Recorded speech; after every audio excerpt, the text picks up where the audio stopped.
Assalamualaikum warahmatullahi wabarakatuh. Perkenalkan, nama saya Eni Suastri, kelas RA3 Manajemen semester 2. Di sini saya akan memaparkan resume materi pertemuan 1 sampai 12 mata kuliah pengantar teknologi informasi yang diampu oleh Bapak Sehuraji Eskom MM. Langsung saja ke pembahasan materi yang pertama, yaitu mengenai pengantar teknologi informasi. Definisi teknologi informasi. Dunia digital. Teknologi informasi merujuk pada penggunaan perangkat digital dan sistem komputer untuk mengumpulkan, menyimpan, mengelola, dan menyebarkan informasi. Lalu perkembangan. Perkembangan teknologi informasi terus meningkat pesat mencakup komputer, perangkat mobile, aplikasi, dan internet. Lalu pendukung efisiensi. Teknologi informasi digunakan untuk meningkatkan efisiensi dan produktivitas di berbagai sektor, seperti bisnis, pendidikan, kesehatan, dan pemerintah. Sejarah teknologi informasi. Mulai dari mesin hitung. Teknologi informasi dimulai dari perkembangan mesin hitung dan perangkat mekanis pada abad ke-19, seperti kalkulator mekanik dan kartu punch. Zaman komputer. Pada 1940-an, komputer elektronik modern mulai dikembangkan, membawa revolusi dalam pemrosesan data dan kemampuan komputasi. Internet dan era digital. Pada 1969, APRANET, pendahulu internet terakhir. Era digital dimulai dengan perkembangan komputer pribadi dan internet yang merata pada tahun 1990-an. Penggunaan teknologi informasi dalam kehidupan sehari-hari. Yang pertama yaitu untuk komunikasi. Teknologi informasi menjadi dasar komunikasi modern melalui email, pesan instan, media sosial, dan panggilan video. Lalu yang kedua yaitu untuk hiburan. Internet dan perangkat digital memungkinkan kita untuk menikmati hiburan seperti streaming musik, film, dan game online. Lalu untuk belanja online, teknologi informasi memudahkan kita untuk belanja secara online, dari makanan hingga barang elektronik dengan pengiriman yang cepat dan aman. Peran teknologi informasi dalam bisnis. Yang pertama yaitu kolaborasi. Teknologi informasi memfasilitasi kolaborasi tim dalam bekerja sama dan berbagi informasi dengan cepat dan efisien. Pemasaran dan penjualan. Teknologi informasi memungkinkan bisnis untuk mencapai audiens yang lebih luas, menjalankan kampanye pemasaran, dan menjual produk secara online. Lalu pengembalian keputusan. Teknologi informasi menyediakan data dan analisis yang diperlukan untuk membuat keputusan yang lebih baik dan efektif dalam strategi bisnis. Tantangan dalam implementasi teknologi informasi. Yang pertama yaitu keselarasan teknologi dan proses, sumber daya dan kompetensi, dan keamanan dan juga privasi. Adapun keuntungan dan manfaat teknologi informasi. Yang pertama yaitu automasi dan efisiensi. Teknologi informasi memungkinkan automasi berbagai tugas dan proses, meningkatkan efisiensi dan mengurangi kesalahan manusia. Lalu yang kedua, akses ke informasi. Teknologi informasi memberikan akses ke berbagai informasi dan pengetahuan melalui internet, membuat pembelajaran dan penelitian lebih mudah. Lalu yang ketiga, komunikasi global. Teknologi informasi menghubungkan orang dari berbagai belahan dunia, memungkinkan komunikasi global secara real time. Lalu, masa depan teknologi informasi. Yang pertama yaitu kecerdasan buatan. Penerapan kecerdasan buatan atau AI dan teknologi canggih lainnya seperti Internet of Things atau IoT akan meningkatkan otomatisasi dan konektivitas dalam kehidupan sehari-hari. Lalu yang kedua, komputasi kuantum. Perkembangan komputasi kuantum akan mengubah kemampuan komputasi dan memecahkan masalah yang saat ini sulit dipecahkan. Lalu yang ketiga, realitas virtual. Aplikasi realitas virtual atau VR akan semakin berkembang, menghadirkan pengalaman interaktif yang lebih mendalam di berbagai bidang, termasuk pendidikan dan hiburan. Materi yang kedua yaitu sejarah perkembangan komputer. Nah, pengertian dan definisi komputer. Komputer adalah alat elektronik yang dapat menerima, menyimpan, mengolah, dan memberikan informasi secara otomatis. Komputer telah mengubah dunia dengan kecepatan dan kemampuannya.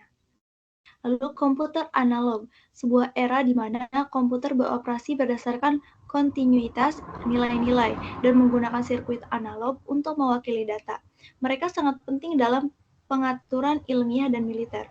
Lalu ada komputer mekanik, komputer yang menggunakan perpindahan fisik atau mesin untuk melakukan perhitungan. Contohnya adalah mesin hitung Babbage menyumbangkan kontribusi penting bagi perkembangan teknologi komputer. Generasi komputer pertama, komputer tabung vakum, memiliki ukuran besar dan menggunakan tabung vakum yang rentan terhadap kegagalan. Lalu yang kedua ada Programmable Rechner, yaitu komputer yang pertama kali dirancang untuk dieksekusi dengan program yang dapat diprogram ulang. Lalu yang ketiga ya ada UNIVAC One, menggunakan tabung vakum yang lebih andal dan merupakan komputer pertama yang diproduksi secara komersial, mengubah cara bisnis dan pemerintah mengelola dan mengolah data. Selanjutnya ada generasi komputer kedua. Yang pertama ada transistor. Transistor digunakan sebagai pengganti tabung vakum. Mereka biasanya jauh lebih kecil, lebih andal, dan menghasilkan komputer yang lebih cepat dan lebih efisien. Lalu yang kedua, kartu ponsel. Kartu ponsel digunakan untuk memasukkan instruksi komputer, membuat pemrograman lebih mudah dan memfasilitasi pengembangan bahasa programan baru. Lalu komputer arsitektur pipa. Komputer besar dan mahal yang digunakan oleh perusahaan dan pemerintah kecepatan pemrosesan yang luar biasa, kapasitas penyimpanan yang lebih besar. Lalu generasi komputer ketiga. Yang pertama yaitu sirkuit terpadu, melahirkan mikroprosesor yang menjadi dasar-dasar komputer modern, kecepatan, kapasitas, dan efisiensi yang lebih tinggi. Lalu sistem operasi. Sistem operasi seperti Unix dan DOS menjadi kunci dalam pengoperasian komputer dan pengaktifan program aplikasi. Lalu PC atau personal komputer. PC menjadi populer dan terjangkau bagi konsumen akhir, membuka pintu bagi sistem komputer yang digunakan secara luas. Lalu GUI dan mouse, antarmuka grafis pengguna dan mouse revolusioner mempermudah pengoperasian komputer. Lalu generasi komputer yang keempat. Yang pertama yaitu perkembangan jaringan. Jaringan komputer lokal dan internet merevolusi pertukaran informasi dan memungkinkan akses global yang cepat. Lalu yang kedua, teknologi bergerak. Ponsel pintar dan tablet memungkinkan mobilitas dan konektivitas yang tidak terbatas. Lalu computing lebih cepat. Kemajuan dalam komputasi kuantum, komputer berbasis DNA, dan kecerdasan buatan yang membuka jalan bagi masa depan yang menakjubkan. Materi selanjutnya yaitu dasar-dasar perangkat keras. Dasar-dasar perangkat keras meliputi pemahaman tentang komponen fisik sebuah komputer seperti CPU atau Central Processing Unit, dan RAM, Random Access Memory, hard disk, motherboard, dan perangkat input atau output seperti keyboard, mouse, dan monitor. Mekanisme kerja komputer. Yang pertama itu kerja komputer. Komputer bekerja dengan melakukan serangkaian tugas yang melibatkan pemrosesan data. Proses ini melibatkan komponen-komponen seperti CPU, RAM, dan perangkat keras lainnya. Lalu yang kedua, inti dari komputer adalah CPU, Central Processing Unit, yang bertanggung jawab untuk menjalankan instruksi-instruksi yang diberikan oleh pengguna atau program komputer. Selanjutnya itu bit, byte, dan buzzword. Bit atau binary digit merupakan unit terkecil dalam sistem bilangan biner yang dapat memiliki nilai 0 atau 1. Bit digunakan sebagai dasar untuk menyimpan dan memanipulasi data dalam komputer. Lalu byte. Byte adalah unit yang lebih besar yang terdiri dari serangkaian bit. Biasanya sebuah byte terdiri dari 8 bit. Byte merupakan ukuran untuk menyimpan sebuah karakter teks dalam komputer. Lalu selanjutnya itu buzzword. Buzzword adalah istilah populer atau frase yang sering digunakan dalam konteks tertentu, terutama dalam dunia teknologi, bisnis, dan budaya. Buzzword digunakan untuk menarik perhatian atau memberi kesan bahwa seseorang atau sesuatu itu modern, inovatif, atau terkait dengan tren terbaru. Nah, ada istilah-istilah seperti RAM, CPU, GPU selalu menjadi perbincangan dalam dunia komputer karena mereka merupakan bagian inti dari sistem komputer dan berperan penting dalam kinerja dan fungsionalitas komputer. Selanjutnya itu memori komputer. Merupakan komponen penting dalam sistem komputer yang berfungsi menyimpan data dan instruksi dari CPU. Bagaimana komputer menyimpan dan mengakses data? Nah, komputer menyimpan data dalam bentuk biner. Data ini disimpan dalam sirkuit elektronik di dalam komponen seperti RAM atau hard drive. Saat mengakses data, CPU menginstruksi memori untuk membaca atau menulis data dengan cara mengirim sinyal listrik yang sesuai melalui jalur komunikasi yang terhubung ke memori. Alat input dan output. Yang pertama yaitu keyboard, adalah perangkat input yang digunakan untuk memasukkan teks, perintah, dan simbol ke dalam komputer. Yang kedua itu ada monitor sebagai alat output. Visual monitor adalah jendela ke dunia komputer. Lalu printer memungkinkan kita untuk mencetak dokumen penting atau foto berharga. Lalu yang keempat ada mouse, alat untuk mengontrol pergerakan kursor di layar komputer dan melakukan tindakan mengklik, menggeser, dan menggulir. Selanjutnya ada alat penyimpanan. Yang pertama itu hard drive atau HDD, adalah salah satu alat penyimpanan utama dalam komputer. Yang kedua yaitu solid state drive atau SSD, adalah alat alternatif modern untuk hard drive yang menghasilkan kinerja yang lebih cepat. Yang ketiga yaitu ada flash drive, adalah alat penyimpanan portable yang praktis. Sistem komputer. Nah, komponen komputer utama yang membentuk sistem komputer seperti motherboard, power supply, dan kartu grafis yang memungkinkan komputer berfungsi dengan baik. Sistem operasi adalah inti dari perangkat lunak yang mengelola semua operasi di komputer. Perkembangan komputer, mesin hitung mekanis pada abad ke-17 dan ke-18. Lalu selanjutnya komputer elektronik pertama 1946 menggunakan tabung vakum untuk menghitung dan menyimpan data. Lalu perkembangan transistor pada tahun 1947. Selanjutnya era mainframe tahun 1950-an dan 1960-an. Lalu selanjutnya munculnya mikrokomputer pada 1970-an. Komputer pribadi atau PC, peluncuran IBM PC tahun 1981. Selanjutnya internet dan era digital, penemuan World Wide Web oleh Tim Berners-Lee pada tahun 1989. Terus selanjutnya itu mobile computing. Nah, yang terakhir itu komputasi kecerdasan buatan atau AI. Materi selanjutnya yaitu konsep program dan sistem software. Konsep program dan sistem software atau perangkat lunak. Tujuannya untuk memahami struktur, fungsi, dan perilaku perangkat lunak serta memastikan bahwa program yang dibangun dapat memenuhi kebutuhan pengguna dengan efisiensi dan kualitas tinggi. Lalu definisi, merujuk pada standar, prinsip, dan teknik yang digunakan dalam merancang, mengembangkan, dan memelihara perangkat lunak. Selanjutnya itu ada elemen-elemen perangkat lunak. Yang pertama yaitu analisis kebutuhan, desain arsitektur, yang ketiga pengkodean, yang keempat pengujian, yang kelima pemeliharaan, dan yang keenam dokumentasi. Adapun metode pengembangannya yaitu yang pertama waterfall, metode pengembangan perangkat lunak yang mengikuti alur linear dan terstruktur. Yang kedua, agile, metode pengembangan perangkat lunak yang adaptif dan kolaboratif. Lalu yang ketiga, DevOps, metode yang menggabungkan pengembangan dan operasi. Adapun peran analisis kebutuhannya yaitu analisis kebutuhan merupakan tahap awal dalam pengembangan perangkat lunak. Proses ini melibatkan pemahaman tentang kebutuhan pengguna dan pemodelan sistem untuk mencapai tujuan. Tantangan dalam mengimplementasikan konsep program dan sistem perangkat lunak, yang pertama yaitu kompleksitas, yang kedua perubahan kebutuhan, yang ketiga kualitas dan keamanan. Selanjutnya itu keunggulan dan manfaat, produktivitas tinggi, yang kedua kualitas unggulan, lalu yang ketiga peningkatan keamanan, dan yang keempat peningkatan keandalan. Selanjutnya itu materi yang kelima mengenal proses kata sampai dengan paperless publishing. Alat kerja dan fitur Word yang mempermudah pengolahan kata. Yang pertama yaitu fitur kolaborasi, kontribusi dan pembaruan yang mudah antar pengguna.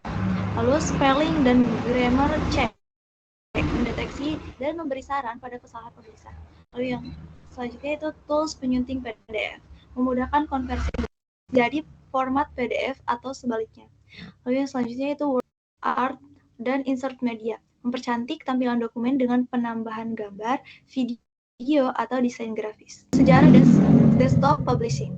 Pada tahun 1980-an, desain grafis komputer dan desktop publishing muncul di Eropa sebagai alternatif proses produktif offset printing.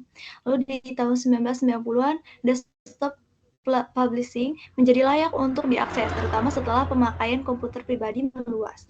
Lalu di masa sekarang, banyak perusahaan menggunakan perangkat lunak seperti Adobe InDesign, Quark Express, dan Microsoft Publisher untuk memproduksi materi cetak yang rapi dan profesional.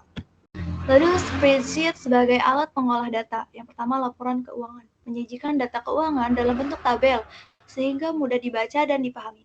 Lalu perencanaan fitness, mencatat jadwal senam dan latihan untuk memantau kemajuan perawatan kesehatan. Dan yang ketiga perencanaan proyek, membuat jadwal dan rencana pembangunan proyek dalam waktu tertentu. Software statistik, yaitu ada SPSS, software untuk pemrosesan data statistik dan analisis data. Selanjutnya ada Microsoft Excel, software untuk membuat grafik dan tabel serta melakukan pengolahan data sederhana. Dan selanjutnya ada SIS, software lengkap untuk pemrosesan dan analisis data statistik pada skala yang besar. Lalu statistik dan data analisis. Yang pertama, statistik deskriptif. Gagasan dasar untuk merangkum, mengorganisasikan, dan menganalisis data. Contohnya melibatkan penghitungan rata-rata, standar deviasi, dan distribusi. Yang kedua, ada uji hipotesis, prosedur yang digunakan untuk pengambilan keputusan dengan menggunakan informasi data atau untuk menguji hipotesis yang diajukan. Lalu yang ketiga, analisis variansi atau ANOVA, berguna dalam menentukan pengaruh variabel independen pada variabel dependen dan melakukan perbandingan lebih dari dua kelompok. Selanjutnya, visualisasi ilmiah. Yang pertama yaitu astronomi. Secara visual memberikan gambaran benda-benda langit yang sulit terlihat. Lalu kedokteran, menunjukkan visualisasi penyakit dan diagnosis yang sulit dipahami melalui praktek klinis. Lalu yang ketiga, genetika. Ilustrasi yang mudah dipahami mengenai bagaimana DNA bekerja dan bagaimana mutase memengaruhi pola pewarisan gen. Lalu perhitungan risiko dan paperless publishing. Yang pertama, keamanan sistem. Memastikan keamanan informasi dalam menghasilkan karya publik. Rendahnya biaya produksi, menekan biaya dalam penggunaan kertas dan tinta pada percetakan. Lalu keuntungan lingkungan, membantu memperkecil dampak negatif terhadap lingkungan dari penggunaan kertas dan percetakan yang berlebihan. Lalu materi yang keenam yaitu ada apresiasi grafik, hypermedia, dan multimedia dalam presentasi. Pengertian grafik. Yang pertama, komunikasi visual. Grafik adalah presentasi visual dari data atau informasi yang digunakan untuk menyampaikan pesan dengan cara menarik dan mudah dipahami. Kreativitas. Grafik memungkinkan penambahan kreativitas dalam menyampaikan informasi dengan berbagai bentuk, ukuran, warna, dan tata letak. Lalu tingkat efektivitas. Grafik dapat membantu meningkatkan tingkat pemahaman, daya ingat, dan minat pada suatu materi yang disajikan. Visualisasi data. Grafik menjadi alat penting untuk mempresentasikan data statistik atau kompleks secara jelas dan mudah dimengerti. Hypermedia dalam presentasi. Yang pertama, pengertian hypermedia. Hypermedia mengacu pada teks, gambar, suara, dan media lain yang berhubungan secara nonlinear dalam presentasi. Lalu yang kedua, interaktivitas. Hypermedia memungkinkan pengguna berinteraksi dengan materi presentasi, seperti mengklikkan untuk navigasi lebih lanjut. Lalu engagement. Dengan menggunakan hypermedia, presentasi dapat lebih menarik, dinamis, dan memperkuat pemahaman serta daya pikat audiens. Pentingnya multimedia dalam presentasi. Yang pertama yaitu kompleksitas informasi. Multimedia membantu dalam menyampaikan informasi yang lebih komprehensif dengan menggabungkan teks, gambar, suara, dan video. Lalu interaksi audiens. Melalui elemen multimedia yang interaktif, audiens dapat berpartisipasi dalam presentasi dan merasakan pengalaman langsung. Lalu kreativitas ekspresi. Multimedia memberikan peluang eksplorasi kreatif dalam menyajikan pesan dengan menggunakan animasi, efek visual, dan desain yang menarik. Perbedaan antara grafik, hypermedia, dan multimedia. Yang pertama, grafik, bentuk visual yang mewakili data secara efektif. Yang kedua, hypermedia, tautan terbatas antara berbagai media dalam presentasi. Lalu multimedia, penggunaan kombinasi media seperti teks, gambar, suara, dan video. Penerapan grafik, hypermedia, dan multimedia dalam presentasi. Grafik, guna grafik untuk menyajikan data statistik atau menyederhanakan konsep kompleks dengan gambar. Hypermedia, berikan pengalaman interaktif kepada audiens dengan menggunakan hypermedia untuk menavigasi presentasi. Lalu multimedia, menggunakan teks, gambar, suara, dan video untuk menyampaikan informasi secara lebih menarik dan komprehensif. Materi yang ketujuh yaitu manfaat database dan pengimplikasiannya. Pengertian database. Database adalah pengumpulan data terstruktur yang disimpan secara sistematis. Ini mencakup entitas, atribut, dan relasi antara entitas. Database memungkinkan pengguna untuk menyimpan, mengelola, dan mengambil informasi dengan mudah dan cepat, meningkatkan efisiensi dan akurasi bisnis. Adapun manfaat penggunaan database yang pertama yaitu untuk menyimpan efisien pemeliharaan data, akses mudah, dan analisis data. Contoh pemanfaatan database dalam bisnis. Yang pertama, manajemen persediaan. Database membantu bisnis melacak dan mengelola persediaan dengan efisien, memastikan pasokan yang cukup, dan menghindari kerugian akibat kekurangan atau kemubaziran bahan. Lalu yang kedua, manajemen hubungan pelanggan atau CRM. Database CRM membantu bisnis dalam memahami pelanggan, melacak interaksi pelanggan, dan meningkatkan pengalaman pelanggan serta kepuasan mereka. Lalu yang ketiga, analisis data bisnis. Database digunakan untuk menganalisis data bisnis seperti penjualan, pengeluaran, dan kinerja produk yang dapat membantu bisnis dalam mengoptimalkan strategi pemasaran dan meningkatkan keuntungan. Selanjutnya itu pentingnya keamanan data dalam penggunaan database. Dalam penggunaan database, keamanan data merupakan hal yang penting. Database harus dilindungi dari akses yang tidak sah, kehilangan data, dan kerusakan. Langkah-langkah penjagaan keamanan seperti autentikasi, enkripsi, dan backup rutin harus diimplementasikan untuk memastikan keberlanjutan dan integritas data. Implikasi hukum dalam penggunaan database. Penggunaan database juga terkait dengan implikasi hukum terkait privasi dan pelindungan data pribadi. Regulasi seperti General Data Protection Regulation atau GDPR di Uni Eropa menetapkan prinsip perlindungan data yang harus dipatuhi oleh perusahaan yang menggunakan database. Lalu tantangan dalam pengelolaan database. Yang pertama, skalabilitas. Seiring bisnis berkembang, skala dan kompleksitas database juga meningkat. Menyusun strategi skalabilitas yang baik menjadi tantangan tersendiri. Lalu kecepatan dan kinerja. Memastikan kinerja database yang optimal dalam mengakomodasi permintaan yang meningkat dan kebutuhan akses data real time. Lalu kesesuaian dengan peraturan. Mengikuti regulasi terkait privasi, keamanan data, dan perlindungan konsumen dalam pengelolaan database. Pengembangan database di masa depan. Yang pertama, database terdistribusi. Yang kedua, integrasi dengan kecerdasan buatan atau AI. Lalu yang ketiga, lebih terfokus pada keamanan. Selanjutnya yaitu materi yang ke-8, pengertian komputer dan telekomunikasi. Nah, basic of computer networking. Yang pertama ada local area network atau LAN. Memahami konsep LAN dengan bagaimana menghubungkan komputer dalam area terbatas, memfasilitasi komunikasi dan berbagai sumber daya.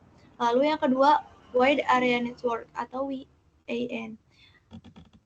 Pelajari tentang WAN dan kemampuannya untuk menghubungkan jaringan melalui jarak geografis yang luas, memungkinkan komunikasi global. Lalu network protokol. Jelajahi protokol penting yang mengatur cara data dikirim dan diterima melalui jaringan, memastikan komunikasi yang andal. Selanjutnya, the power of email. Yang pertama, ada efficient communication. Temukan bagaimana email merevolusi komunikasi, memungkinkan cepat dan pertukaran pesan yang dapat diandalkan dokumen dan media. Lalu ada enchanted collaboration. Jelajahi bagaimana email memungkinkan dengan lancar kolaborasi antar tim anggota, mendorong produktivitas dan manajemen proyek yang efisien. Lalu yang ketiga ada global connectivity. Pahami bagaimana email memungkinkan komunikasi instan lintas benua, menjembatani kesenjangan antara individu dan bisnis di seluruh dunia. Lalu teleconferencing atau breaking barriers.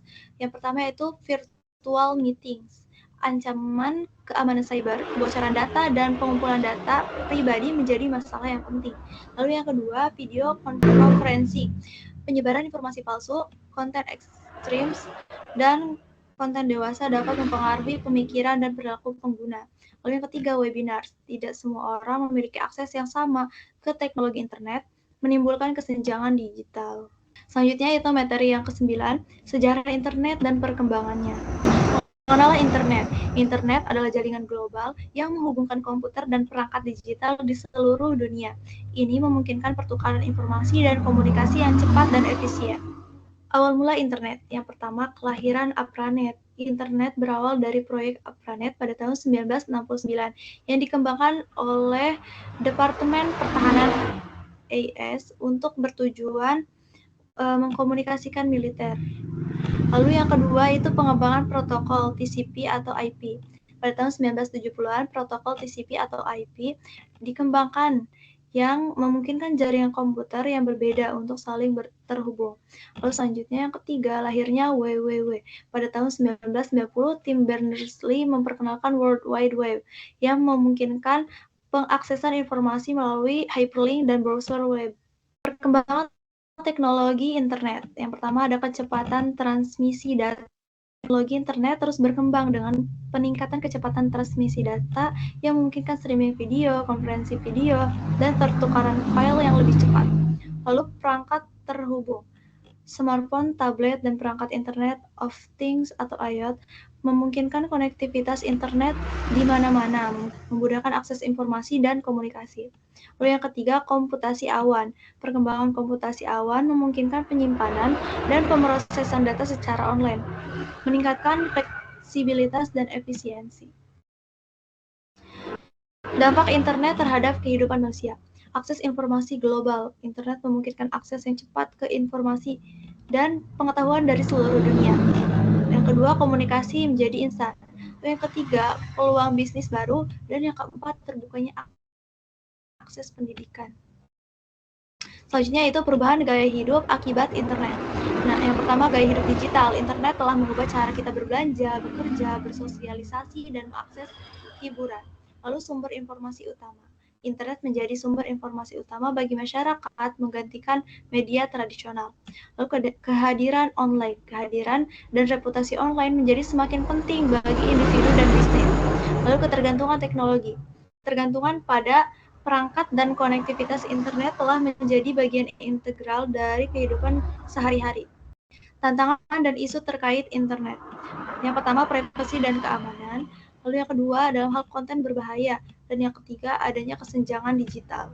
Adapun masa depan internet, yang pertama, teknologi 5G. Jaringan 5G akan meningkatkan kecepatan dan kapasitas internet, mendukung kemajuan teknologi masa depan.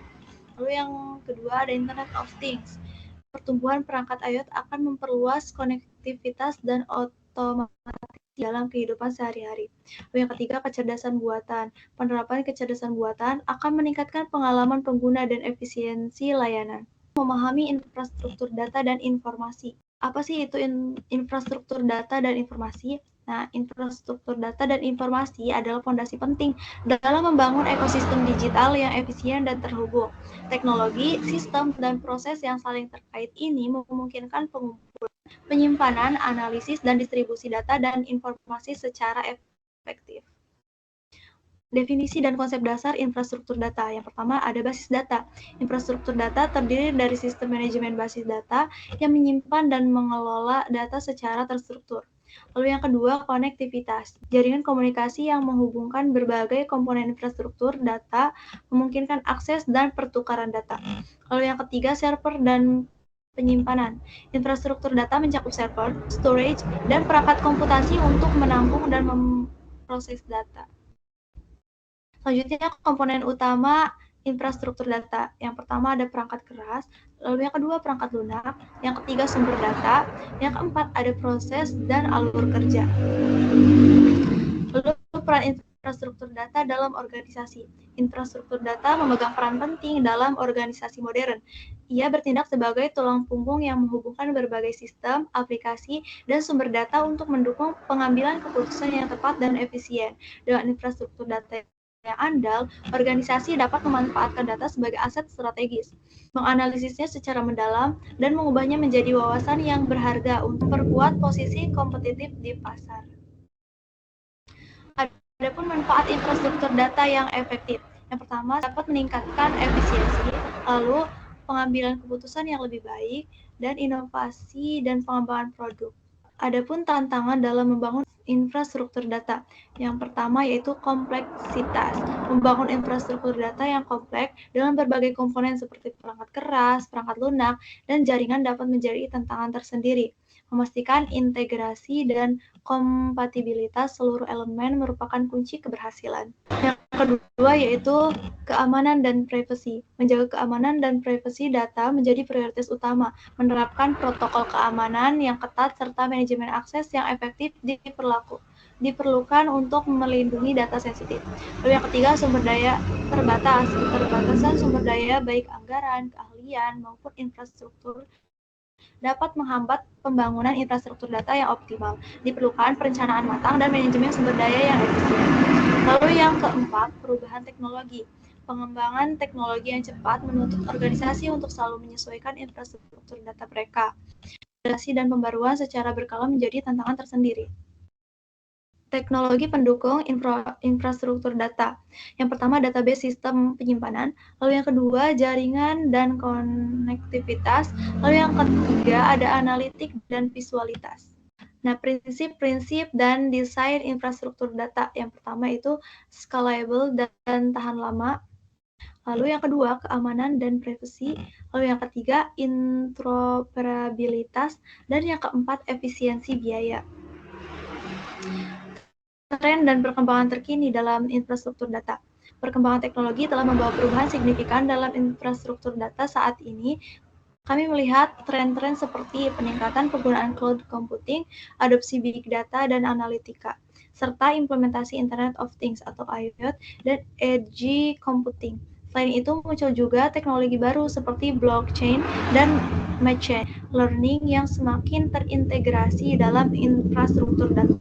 Hal ini memungkinkan organisasi untuk mengelola data secara lebih efektif, efisien, dan aman. Adapun langkah-langkah implementasi infrastruktur data yang sukses, yang pertama itu perencanaan, yang kedua desain, yang ketiga implementasi, yang keempat manajemen, dan yang kelima yaitu evaluasi.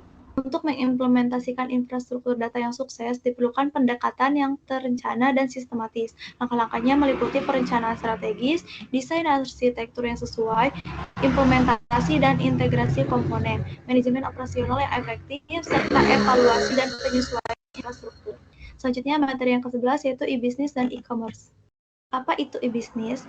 E-business merupakan kegiatan berbisnis di internet yang tidak saja meliputi pembelian, penjualan, dan jasa, tetapi juga meliputi pelayanan pelanggan dan kerjasama dengan rekan bisnis. E-business biasanya mencakup semua aspek pengguna teknologi informasi untuk mendukung dan mengelola operasi bisnis. Ini melibatkan berbagai proses bisnis yang dilakukan secara elektronik, termasuk manajemen rantai pasokan atau supply chain management. Yang kedua, manajemen hubungan pelanggan atau customer relationship management. Lalu yang ketiga, e-procurement. Lalu yang keempat, enterprise research planning atau ERP. Lalu yang kelima, e-learning, dan yang keenam itu komunikasi internal dan kolaborasi. Selanjutnya, apa itu e-commerce? Nah, e-commerce adalah subset dari e-business yang lebih fokus pada transaksi komersial yang terjadi secara elektronik. Ini mencakup pembelian dan penjualan barang dan jasa melalui internet. Beberapa aspek penting dari e-commerce meliputi yang pertama yaitu toko online atau online store, lalu yang kedua marketplace, yang ketiga pembayaran elektronik atau electronic payment, lalu yang keempat ada e-tracking, yang kelima mobile commerce atau m-commerce, dan yang keenam yaitu digital product. Perbedaan utama e-business dan e-commerce. Yang pertama, cakupan. E-business lebih luas dan mencakup semua aspek operasi bisnis yang dilakukan secara elektronik. Sedangkan e-commerce lebih fokus pada transaksi komersial online. Lalu yang kedua, fokus aktivitas. E-business mencakup proses internal dan eksternal perusahaan, termasuk manajemen, produksi, pemasaran, dan penjualan. Untuk e-commerce terutama berfokus pada transaksi jual-beli antara penjual dan pembeli. Adapun contoh implementasi e-business dan e-commerce. E-business, perusahaan menggunakan sistem ERP untuk mengintegrasikan dan mengelola operasi bisnis mereka, atau menggunakan CRM untuk melacak interaksi pelanggan dan meningkatkan layanan. Lalu selanjutnya e-commerce, toko online seperti Lazada atau Shopee yang menjual produk langsung kepada konsumen melalui platform online. Dengan kata lain, semua e-commerce adalah bagian dari e-business, tetapi tidak semua e-business adalah e-commerce. Ada 6 tantangan e-business. Yang pertama yaitu keamanan data, lalu yang kedua integrasi sistem, yang ketiga perubahan teknologi, lalu yang keempat manajemen perubahan, yang kelima kebutuhan dan regulasi, dan yang keenam biaya implementasinya. Ada 8 tantangan dalam e-commerce. Yang pertama keamanan transaksi, lalu yang kedua pengelolaan logistik dan pengiriman, Lalu yang ketiga, persaingan yang ketat. Yang keempat, pengalaman pelanggan. Yang kelima, pemasaran digital. Yang keenam, skalabilitas. Lalu yang ketujuh, pengembalian produk atau return management. Lalu yang kedelapan, yaitu kebutuhan terhadap peraturan. Mengatasi tantangan-tantangan ini memerlukan strategi yang matang, investasi dalam teknologi yang tepat, dan kemampuan untuk terus beradaptasi dengan perubahan pasar dan teknologi. Mengembangkan strategi yang efektif dan mempertimbangkan faktor-faktor penting sangat penting dalam menjalankan bisnis e-commerce yang sukses. Selanjutnya itu materi yang ke-11, perancangan sistem.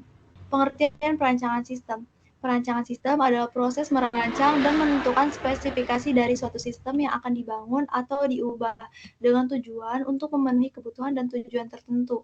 Proses ini mencakup berbagai langkah yang diperlukan untuk memahami, mengembangkan, dan mendokumentasikan kebutuhan serta solusi yang akan diimplementasikan dalam sistem.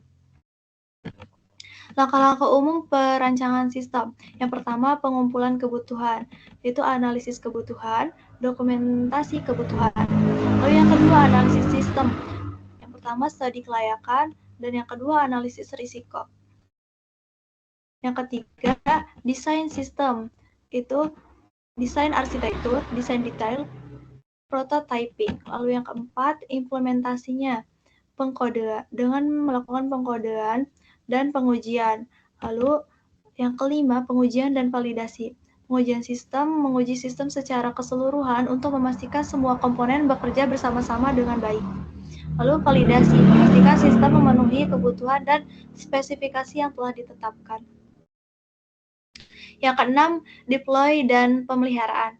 Deploy memasang sistem yang telah selesai di lingkungan produksi, lalu pemeliharaan memelihara dan memperbarui sistem untuk mengatasi bug, meningkatkan kinerja, dan menambah fitur baru sesuai kebutuhan pengguna. Yang ketujuh, dokumentasi, dan yang kedelapan, pelatihan dan dukungan. Adapun contoh perancangan sistem. Sebagai contoh, jika sebuah perusahaan ingin membangun sistem manajemen inventaris, langkah-langkah perancangan sistem mungkin melibatkan mengumpulkan kebutuhan dari staf gudang dan manajemen untuk mengetahui fitur apa saja yang dibutuhkan. Yang kedua, melakukan studi kelayakan untuk memastikan bahwa sistem tersebut layak dibangun. Lalu yang ketiga, merancang arsitektur termasuk database untuk menyimpan data, inventaris, dan antarmuka pengguna untuk memasukkan data dan mengolah data. Lalu yang keempat, membuat prototipe awal untuk mendapatkan umpan balik dari pengguna. Yang kelima, mengembangkan dan menguji sistem berdasarkan desain yang telah diuji. Yang keenam, memasang sistem di lingkungan produksi dan memberikan pelatihan kepada pengguna. Yang terakhir, memberikan dukungan pemeliharaan berkelanjutan untuk memastikan sistem berjalan dengan baik. Langkah-langkah membuat program. Yang pertama yaitu melakukan perencanaan. Yang kedua, desain program. Lalu yang ketiga, melakukan pengkodean. Yang keempat, melakukan pengujian. Lalu yang kelima, lakukan debugging. Yang keenam, lakukan dokumentasi. Dan yang ketujuh, lakukan pemeliharaan. Nah, mungkin itu saja pemaparan materi dari saya untuk mata kuliah pengantar teknologi informasi. Terima kasih. Wassalamualaikum warahmatullahi wabarakatuh.